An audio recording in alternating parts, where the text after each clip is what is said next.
بسم اللہ الرحمن الرحیم الصلاۃ والسلام علیک یا سیدی یا رسول اللہ الصلاۃ والسلام علیک یا سیدی یا حبیب اللہ وعلی آلک واصحابک یا رحمت للعالمین۔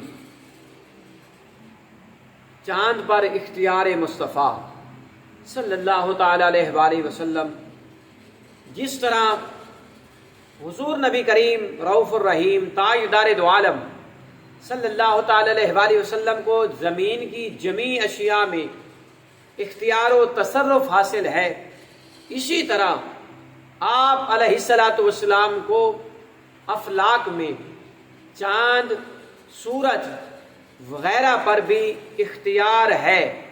چاہیں تو ڈوبا ہوا سورج واپس موڑ لے، چاہیں تو چاند کے دو ٹکڑے کر دے، جیسا کہ حدیث مبارکہ میں ہے۔ حضرت انس بن مالک رضی اللہ تعالیٰ عنہ سے روایت ہے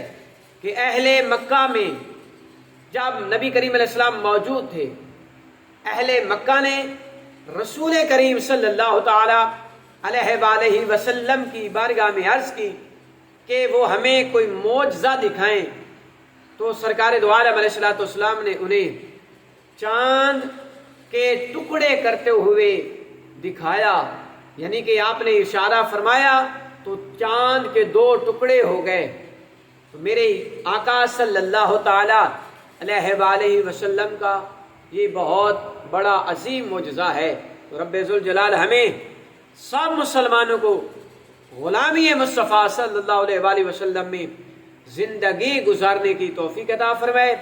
اور کملی والے آقا علیہ السلام کے ہر فرمان عالی شان پہ چل کے زندگی گزارنے کی توفیق عطا فرمائے، آمین۔